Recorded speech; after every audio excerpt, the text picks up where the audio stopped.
खबरों की नई पहचान।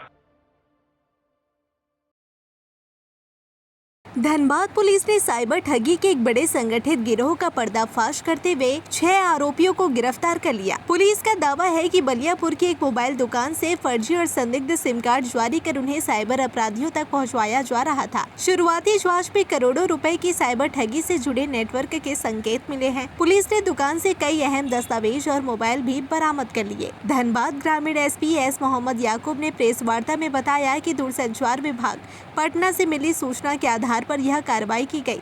जांच में सामने आया कि 1 जनवरी 2025 से 29 मई 2026 के बीच बलियापुर क्षेत्र के एक पीओएस से 166 संदिग्ध सिम कार्ड जारी किए गए। इनमें से 57 सिम कार्ड के खिलाफ एनसीआरपी पोर्टल पर साइबर ठगी की शिकायत दर्ज है। एसएसपी के निर्देश पर सिंदरी एसडीपीओ के नेतृत्व में गठित विशेष टीम ने बलियापुर चौक स्थित मोबाइल कॉर्नर दुकान पर छापेमारी की। कार्रवाई के दौरान साइबर ठगी से जुड़े दस्तावेज, रिकॉर्ड और अन्य सामग्री बरामद हुई। छापेमारी में पुलिस ने त्रिवेणी कंपनी की A4 साइज 98 पेज की एक एक्सरसाइज बुक, रजत बावरे कृष्णा कुमार के आधार कार्ड, एक वीवो मोबाइल फोन जिसमें एयरटेल सिम लगा था और 4 अन्य मोबाइल फोन भी जब्त कर लिए हैं। मामले में पुलिस ने कुछ 6 आरोपियों को गिरफ्तार कर लिया है। सभी को न्यायालय में पेश किया जा रहा है। पुलिस का कहना है कि शुरुआती जांच में इस गिरोह के जरिए करोड़ों रुपए की साइबर ठगी होने के संकेत मिले हैं। नेटवर्क से जुड़े अन्य लोगों की पहचान और गिरफ्तारी के लिए छापेमारी लगातार जारी है।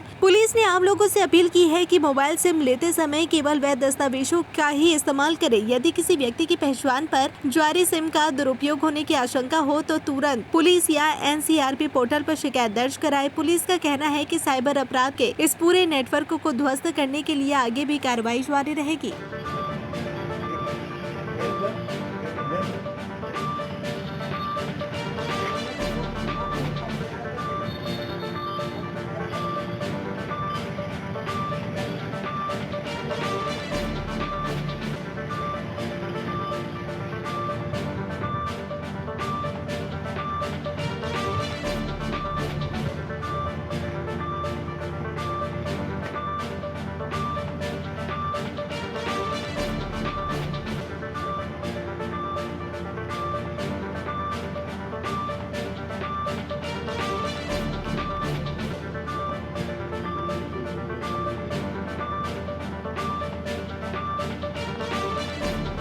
नमस्कार। कुछ दिन पहले हम लोगों को डिपार्टमेंट ऑफ टेलीकम्युनिकेशन की तरफ से एक सूचना मिला है कि उन लोगों के एनालिसिस में एक पर्टिकुलर मोबाइल दुकान है जो मोबाइल स्टोर नाम है, ये बलियापुर थाना क्षेत्र में है। ये मोबाइल दुकान के द्वारा बहुत सारा सिम कार्ड्स बेचा गया है जिनके एनसीआरपी पोर्टल, संचार साथी पोर्टल, चक्षु पोर्टल, 9030 ये सब पोर्टल के द्वारा फ्लैग किया गया है। जो सिम कार्ड्स इस दुकान में रहने वाला पीओएस के द्वारा बेचा जा रहा है, उस सिम कार्ड्स के खिलाफ बहुत सारा साइबर क्राइम कंप्लेंट्स मिला हुआ है, जिस एसएसपी सर के द्वारा अनुमंडल पुलिस पदाधिकारी सिंदरी के नेतृत्व में एक स्पेशल इन्वेस्टिगेटिव टीम गठित किया गया है। इस टीम के द्वारा द कंसर्न्ड मोबाइल दुकान वहाँ जाके अनुसंधान शुरू किए हैं। तो वहाँ पता चला है, वहाँ जो मोबाइल दुकान का ओनर जो है और उसमें जो काम करने वाला जो व्यक्ति है, इनके द्वारा अवैध तरीके से बहुत सारा सिम कार्ड्स बहुत ही फ्रीक्वेंटली, मतलब विद इन शॉर्ट पीरियड में नज़दीकी रहने वाला गांव का गरीबी लोग, जो इस केस में शीतलपुर गांव है जो कालूबतान क्षेत्र में, कालूबतान और बलियापुर थाना क्षेत्र का सीमावर्ती एरिया में सिचुएटेड है। तो उन लोगों का नाम से बहुत सारा सिम्स इशूड है, वो भी बहुत फ्रीक्वेंटली है। कुछ लोगों का नाम में 14 सिम, कुछ लोगों के नाम में 20 सिम, 15 सिम, 11 सिम, ये सब अवैध है और वो भी इतना फ्रीक्वेंटली और इतना शॉर्ट पीरियड में बेचा गया है। तो उनको लेके आके पूछताछ करने पर इन लोगों के द्वारा अपना कन्फेशन में ये बात बताए हैं कि जो नज़दीक गांव है शीतलपुर, वहाँ से इनका कोई जान पहचान वाले हैं, वो भी अरेस्ट हुए हैं। उन लोगों के द्वारा जो पुअर लोग हैं, गरीबी लोग हैं, उन लोगों को लेके आके उन लोगों के नाम में बहुत सारा सिम्स खरीद देते हैं और उसको एक्टिवेट कर देते हैं।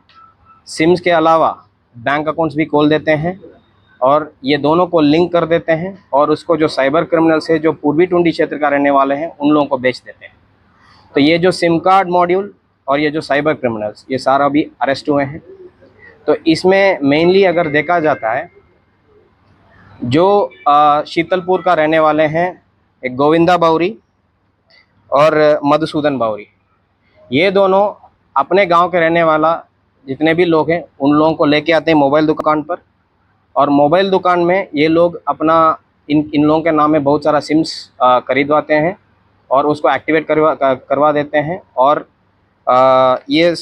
इन लोगों के नाम में बैंक अकाउंट्स भी bank of Maharashtra, Airtel bank और पेमेंट्स बैंक और फिनो बैंक्स में खोल देते हैं।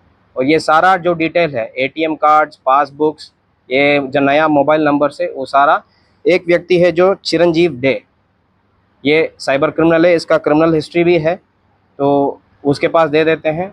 और ये जो चिरंजीव डे है उसके ऊपर एक और आदमी है जो कृष्णा दास, वो भी अरेस्ट हुए हैं, वो भी एक नॉन साइबर क्रिमिनल है। तो इन लोगों का पूरा एक ऑर्गेनाइज्ड क्रिमिनल गैंग है, ये 2 साल से चलते आ रहा है। तो ये पूरा जो मॉड्यूल है इसको हम अरेस्ट कर लिए हैं और इन लोगों से पूछताछ करने पर और भी नाम आया हुआ है जिनको नेम्ड एफआईआर हम कर लिए हैं और आगे हमारा अनुसंधान में ये लोगों को भी हम अरेस्ट कर लेंगे। जागरूकता देने वाला बात यही है, जो भी साइबर क्राइम होता है उसका 3 इम्पॉर्टेंट चीज़ होता है। नंबर 1 है एक स्टोलन मोबाइल, जो आप जान रहे हैं कि CEAR पोर्टल के द्वारा हम स्टोलन मोबाइल्स को रिकवर करने के लिए प्रयास करते हैं। सेकंड होता है फेक सिम्स यानी किसी दूसरों के नाम में सिम्स खरीद के उसको साइबर क्राइम के लिए यूज़ करना। तीसरा होता है म्यूल बैंक अकाउंट्स बोलते हैं, किसी दूसरा के नाम में बैंक अकाउंट्स खोल के, तो वो बैंक अकाउंट्स को जो फेक सिम है उनके साथ लिंक करके उसमें यूपीआई खोल के उसमें ट्रांजैक्शंस करना। ये 3 साइबर क्राइम्स के लिए सबसे इम्पोर्टेंट लिंच पिन्स है। अब इस 3 के खिलाफ झारखंड पुलिस प्रॉपर तरीके से अभी कार्रवाई करना शुरू हो गया है। तो जैसे आप पहले हम बताएं, CEAR पोर्टल के द्वारा मंथली हमारा रिकवरीज हो रहा है पूरा झारखंड स्टेट में। सेकंड, अभी जैसा हमारे पास इनपुट शेयर हुआ है टेलीकम्युनिकेशन डिपार्टमेंट के द्वारा, तो अभी ये जो सिम कार्ड्स है फेक सिम कार्ड उसके ऊपर भी हमारा अरेस्ट शुरू हो गया है।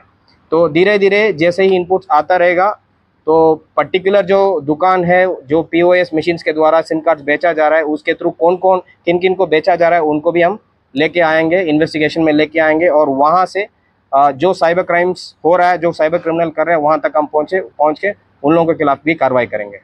पैसा अर्न करने के नियत से कोई प्रॉमिस करता है आपके नाम में एक सिम कार्ड खरीद के दे दीजिए या आपके नाम में बैंक अकाउंट खोल के दे दीजिए, आपको महीना पर रेंट मिलता है या जो पेमेंट आता है उसमें कुछ परसेंटेज मिलता है, प्लीज़ उसको एक्सेप्ट ना करें पब्लिक, क्योंकि वो भी एक दंडनीय अपराध है। यदि आपका बैंक अकाउंट या आपके नाम में जो दिया हुआ सिम कार्ड उसको यूज़ करके कोई साइबर क्राइम करता है तो आप भी पनिशेबल हो जाएंगे, आप भी केसेस में आपका नाम भी आ जाएगा, फिर आपको भी जेल जाना पड़ेगा।